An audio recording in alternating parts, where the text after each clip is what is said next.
Hey guys, it's Maxie here and welcome to episode 10 of WWE We Are Perfection, our 2009 mod save. Join us for the first pay-per-view of the Survivor Series 2009, but of course we are using a card quite similar to real life, but it is from here that we will start to branch out our own way. Now, there was a lot of networks signed up in the contract for pay-per-view broadcasters. I think I've used 3 of them. Basically the biggest ones in the US, Canada, one covering Mexico, and the Sky one that covers basically the UK and Europe. So that'll all get narrowed down, as I say, the start of January, and the same with our TV deal. Now, because of how popular the company is in this mod, which I would still think is a bit OTT, we do have a near attendance of 63,000 at the Metrodome in Minneapolis, Minnesota, for what hopefully will be a stellar event. So, let's crack on, shall we? So as always, hype package for this one, basically documenting our main event, of course, for the WWE World Heavyweight Championship. Triple H, Shawn Michaels will challenge John Cena, triple threat, 2 members of DX against the leader of the C Nation. And that gets an A92. It gets a show off to a strong start, as you would expect. It gets the crowd hotter, and the storyline advances likely to conclude. But truthfully, I don't really know where I'm going after this. It's literally going to be on the fly booking for December, and then we'll take our own path. Opening contest was good wrestling and a decent reaction from the crowd, and it saw Dolph Ziggler defeat John Morrison in 14:22 by pinfall with a zigzag. Dolph Ziggler wins his maiden championship in WWE, the IC title, if we just forget about Nikki. But yeah, under the moniker Dolph Ziggler, he is his first reign as Intercontinental Champion. Straight in there, we are perfection. You got to give the man the title. E81, pretty good. John Morrison and Dolph Ziggler, pretty good chemistry. It lifted the match. Got the crowd hotter. 85 performance for Morrison and an 80 performance for Ziggler. So the storyline has gained heat. It may continue on, but the reality was I just wanted to give him a stellar opener and give Ziggler his moment. A few negatives, mostly for Ziggler, not dealing with the pressure of going all out and his motivation. Of course, the match was under 15 minutes, but still a fairly solid opener, I would say. And then Ziggler celebrates in the ring, B-73. Taunts the crowd, I'm better than you, etc. etc. Next up, in a decent match, a very surprise rating, Melina defeated Maryse in 8:01 with an inverted leg drop bulldog, making her first defence of the Divas Championship. B-73, I did not expect to get that, but both ladies had pretty good chemistry, so that did lift the match too. Pretty decent performances, it must be said. Although we have to remember we're half pop, we're actually rated more on pop, than in ring style. So if we get them over, you never know where we could take the division. But Maryse improving technical skills. This is a storytelling match because I was really feeling the worst for it. But yeah, they've surprised me, and it could be a good cornerstone for a Raw Women's division. Next up, we have the Roundtable backstage. The Ruthless Roundtable, and Teddy Long, the GM of SmackDown, has passed on a message from the GM of ECW, from Tiffany. And he's basically told Ezekiel Jackson and Vladimir Kozlov, you're banned from ringside. If you even try and interfere in this Christian William Regal match, then you're gone. So they're banned. Security guards lead them astray, lead them away. And that is a C+69 with Teddy Long coming across well. That matchup then for the ECW World Heavyweight title, a good wrestling match with a decent reaction from the crowd, and Christian picks up the win over Regal in 11:43 with a kill switch, meaning Christian makes his first defence of the ECW World Heavyweight title. B82, pretty happy with that. 2 okay performances, a 77 and a 76, not quite as over as I would like either superstar. It advances the segment, storyline with the segment, but we end it. Regal and Christian will no longer be against each other. And it gives there just motivation and again, match length. We then have a hype video for the Glamazon, Beth Phoenix. We have to really push her and promote her. She is going to be a dominant force within the women's division on SmackDown, so that's a C62. Just letting people know, the wider audience, that Beth Phoenix is still here. We've still got something for her. We then have a decent match in the SmackDown Divas division, and it's seen Michelle McCool defeat Mickie James in 6:49 with the Styles Clash. Remember that? Was it the Faith Breaker she called it? But she wins after a distraction from Layla.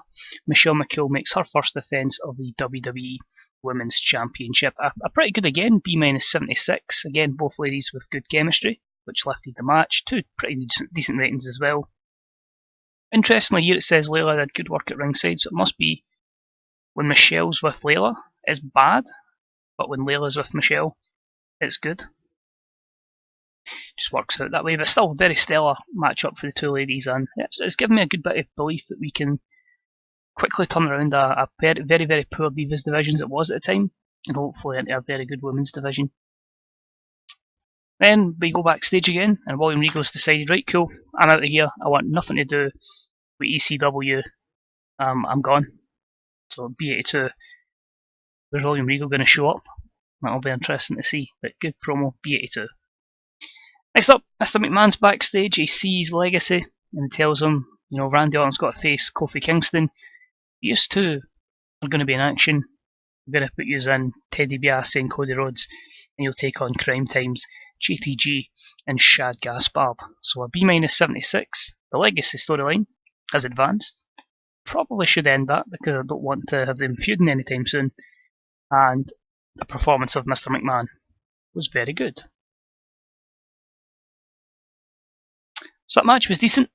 Legacy picks up the win over Crime Time in 12-12 when Cody Rhodes defeats JTG with the Crossroads. Potentially two future WWE champions. It should have been in real life. It didn't. But maybe we could make it happen here. But a B-78. Crime Time have got a long way to go. But we're looking forward to utilising them over time.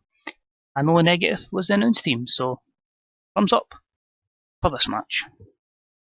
Next up in the You're Supposed to Be My Friend match, it was a match with great heat and good wrestling where we had Batista defeat Rey Mysterio in 2014 using the ropes for leverage.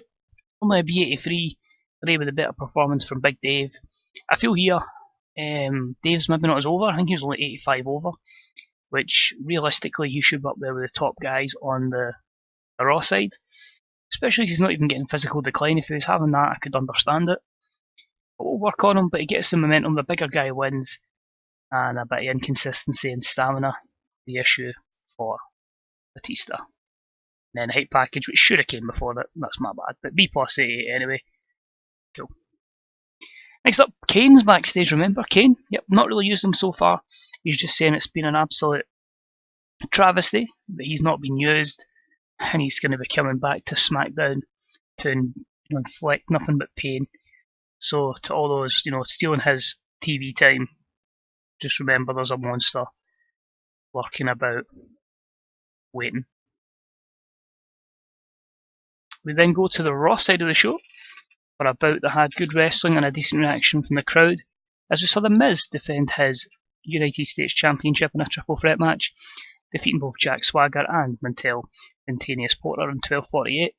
The Miz defeated MVP by pinfall with a handful of the tights to make his first title defence. B-75 is a bit poor, but it was a weird one because I want to keep Miz as champion. I want to keep Swagger for losing, so MVP had to take the fall. But three good athletes, three guys that potentially could be world champions, of course, before the Miz ever did, or Swagger, for that matter. I don't see him winning Money in the Bank quite as early as he did in real life, but overall, pretty good. And yeah, I'm happy with that. We then cut to Kofi Kingston's promo on Randy Orton, just saying he's sick and tired of Legacy running amok, stopping guys like him from getting to the main event, so it was a B plus 86. And the match itself was a B plus 86. I actually really wanted to put Kofi over, but no matter what I did, Randy nullified it, so we'll try another way. Kofi will get to the main event a hell of a lot sooner than he did in real life, but an exceptional matchup. Saw Randy defeat Kofi in 22:43 with an RKO. A B plus 86 is good. Both guys with good chemistry with each other, although they don't like each other. And yeah, I kept it as an open match, just so Kofi didn't take too much of a loss here, but really hoping we can push him in the future. Then we had an over-the-top spectacular entrance for the WWE World Heavyweight Champion, Undertaker. Just the World Heavyweight Champion. They've changed the name of the titles that many times, it's getting used to what's what. The big gold belt, the former WCW one, is what we're on about here. So yeah, pretty good. Taker still was absolutely. This was before the match against Shawn, the second one, so still the aura around him was just wow. And the match itself was good. Superb wrestling, great heat, and Undertaker defeats Jericho in the Big Show in 21:36 when Undertaker defeats Jericho with the choke slam. So his first title defence, a very respectable B+88. I don't know where I go with this division, but Jerry Show have been solid for me, and just following that match on for real life, just felt like it was just the right time to let Jericho take the loss instead of Big Show. Disappointing though that was a lack of associated hot storyline, because it makes you wonder how good could that have been if it had that. That probably takes about 4 or 5 points off. So we could have done the match pretty quickly. But to finish up, Shawn Michaels cuts a promo just saying, Triple H, I don't care if it's you or John Cena that I defeat. If you get my way, get in the way of me becoming the WWE Heavyweight Champion. So yeah, no friends, just straight in. So that's an A93. And their match, I can accept that as a B+87. My worry, 3 baby faces, so we'll get a penalty for that. It was an unbelievable matchup. John Cena defeats Triple H and Shawn Michaels in 21:45, where he makes Shawn Michaels tap out with the STF. John Cena makes defense number 1 of the WWE Heavyweight title. 3 stellar performances. Match deserved better announcing. And as you can see, oh no, actually away with 3 baby faces. Just the announce team and Shawn's physical decline. But overall, happy with that. It follows real life. And it gave us a show of a B+88, increasing our pop in 18 regions. It's quite weird starting a save and getting a high rating, but it's really hard to get that perfect balance. You get some mods where they're really, really inflated ratings for the wrestlers in terms of popularity, and then there's some other mods, more present day ones, where it's a lot lesser. I tend to go more so with the newer mods, because I don't feel wrestling is as popular. It's probably more financially better than it's ever been, but in terms of how popular it is mainstream, probably not. But it's still, it's weird. I feel like the late 90s, massive. 2010s, so. I feel it is bigger than it was in 2010, but I just don't feel like it's reflected really here. But hey, I just want to change the course of the future, that's all. So Cena, Triple H and Michaels, they'll be the 3 that will complement. And of course, we'll not be telling them they can do better. They were really good. So putting them all out is good examples. In fact, compliments always go afar. So all 3 should be pleased. Perfect. We'll cut to the main screen, see what's happening. This is where we can now start to venture out our own way. Survivor Series was fantastic. That's good to see. IPW, good luck. And so Ray wants some victories, that's fine. It's just because you were facing Batista. I don't think you should worry too much about that. Triple H says Ezekiel Jackson can't sell. That's fair enough. And it's a 2.92 buy rate. Fair. So a lot of people unhappy. Holy shit, that's pretty much everybody from Raw, SmackDown and ECW that didn't make the pay-per-view. So a lot of the lower card, interestingly, it's not even just small. It's decent issues, but the good thing I can say, look how much money's been made. I don't think we'll make a massive loss in terms of the next week or so. So probably by the end of the first week in November, we'll probably just give everybody money and we won't make a loss. We'll probably maybe say $10 million profit and then keep everybody happy. But people like Slam Master J, Jimmy Wang Yang, it's not people you were ever going to see on a WWE pay-per-view. Sorry, just completely disregard them like that, but you know what I mean? But we'll give people a week and then we'll please them and then hopefully I'll be fine. Folk like Kane, that'll be cool. Get that sorted. But it's getting used to updating the mod as well, what they're happy with, what they're not happy with. Who's good to push, who's not. But money won't be a problem in this particular mod with how high the WWE is rated. It is just a case of changing history, just keeping it semi-realistic, and then guarantee by like mid-2010 I've signed half a Ring of Honor, half a TNA, and we've just went completely in a different parallel. But yeah, hope you guys enjoyed it. Much appreciated for taking your time out of your day to watch it. As always, any likes, comments and subs are always deeply appreciated. I keep mentioning the subs just because I know it has such an issue with updating stuff. Like, I'm on YouTube now. I'm constantly just subbox, so everything I've got is there and I can see it. So if you do want to keep up to date with episodes, it's always the easiest way. Keeps everything in one place. But that aside, let us know what you're thinking, and just in terms of TW in general, your own saves, your hype for TW2020, just wrestling in general, present day, and your memories for 2009 as well. But don't forget, a lot of good bookers on the Grey Dog Software forums, a lot of good written stuff on there, a lot of good mods on there, and graphics. Graphics are really good. A lot of guys do a lot of good stuff on there.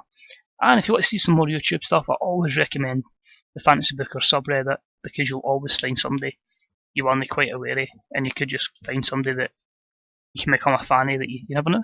So always check that out. But as always, cheers, much appreciated. Let's turn this into something decent. Let's go on and really push to change the course of this company, and hopefully make some new champions that should have been. So cheers for watching, take it easy. I'll see you next time for some Monday Night Raw. Bye bye.